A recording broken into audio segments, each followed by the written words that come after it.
Hello, this is Javier. I recently produced the song Get Up for J.Tesfa, and it's dropping on all major platforms on September 7th. You can help the song get noticed by playlists by pre-saving it on Spotify or Apple Music with this link right here. Link also in description because you can't click this one. And now, without further ado, let me take you behind the beat. Today we're going to focus on the chords. I started out with the Roth a cappella from J.Tesfa, which is my favorite way to work. Any melody has countless different chords that could work underneath it, but they all feel different, and to me that is a very inspiring idea. However, I should also point out that the harmony, that is, the chords, is there to support the melody, the vocals, and not the other way around. If you're a harmony geek like me, you may be tempted to throw in a bunch of chords. Sharp 11s, flat 13s, altered dominants, tritone subs, negative harmony, etc. etc. It's not that you can't use any of those, but rather you should use them with a clear purpose in mind. So let's take a look at the vocals. I'm so full and grateful, I've got everything I need. The abundance of the universe is all inside of me. This is in the key of E, and it more or less outlines a blues scale.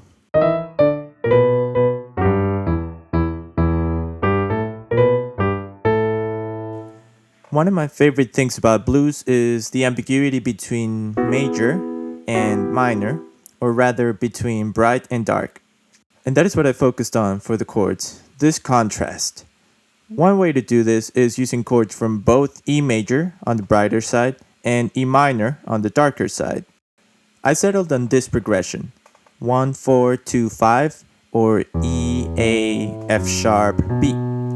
The verse and the chorus have the same bass movement, but the qualities of the chords are a little different. This variation creates contrast between song sections without sounding like something completely new. Listen to the chords on the verse.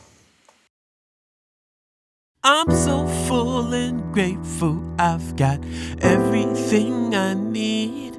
The abundance of the universe is all inside of me. I feel electric, I'm so blessed and full of energy. And anything I can't have simply wasn't meant for me. Notice this first voicing. You can think of it as B minor with E on the bass. You can't really tell whether this is major or minor because there's no third. So this is a kind of sus chord. However, in context, it sounds more like minor to me. That is because it moves to this A minor 7, which comes from the key of E minor. Next chord is F sharp minor 7, and this is the odd one since it comes from the key of E major. This voicing clashes a bit with the melody, but that's a dissonance I've grown to like. The last chord is B7, which is the 5 in both E major and E minor, though with the flat 13, it hints more at E minor. Now let's take a look at the chorus. We gotta get up in the morning and love ourselves. We gotta get up in the evening and love everybody else. We gotta get up in the nighttime. Even if we're overwhelmed, we gotta get up every day now while we still got our health. We have the same root movement, but this progression is much brighter. The first chord is similar to the one from the verse. It's a B minor over E, but I'm adding the 7th at the top and at the bottom. This time the sus chord does resolve. The A moves down to G sharp, outlining an E major, or E9 if you look at the extensions. This moves to this A sus. The D resolves down to C sharp, again more on the bright side, and like with the verse, the F sharp is the odd one.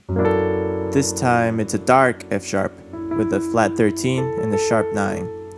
Then F major 7, not from E major or minor, but rather just a bright passing chord. And finally, B11 sus, also on the bright side. Here's the pre-chorus. It's true. Feeling under pressure, but I gotta shine on through. You might be feeling down, but I'm sending love to you. Living every day ain't the easiest thing to do. But still, we gotta keep on moving. We gotta get up. Only two chords, G major 7 and A7, then a unison line to the note E from below and then from above. I intended to leave space in this section so the song could breathe a little, and again, to create contrast. Removing the harmony instruments helps to draw attention to the words. Right before the chorus, we have hits, very useful to connect sections. This is one of my favorite R&B tricks, using this sus chord, moving in parallel. Earth, Wind & Fire did it. Luther did it. It works, it's great, I love it. So in this case, I targeted D, since it leads nicely back to E, so I'm targeting this chord, and I wanted to approach it by a half step. And then it did the same thing 3 half steps down, targeting B. So connecting them, and then adding the syncopation from the hits. Since the hits usually happen unexpectedly, it helps to repeat them throughout the song. This way they make more sense to the listener. I put them at the end of each pre-chorus and chorus. As Adam Neely would say, repetition legitimizes. So the takeaway is to write chord progressions with a purpose. Think about contrast, for example between the brighter and darker chords of a key. Think about variation, changing one element while retaining another, for example having the same bass movement but different chord qualities. Think about leaving space. It draws attention to the vocals and it adds value to the music before and after that space.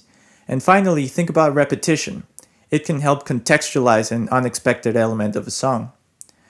So I hope you found that useful. I hope you'll enjoy the song as much as I enjoyed working on it.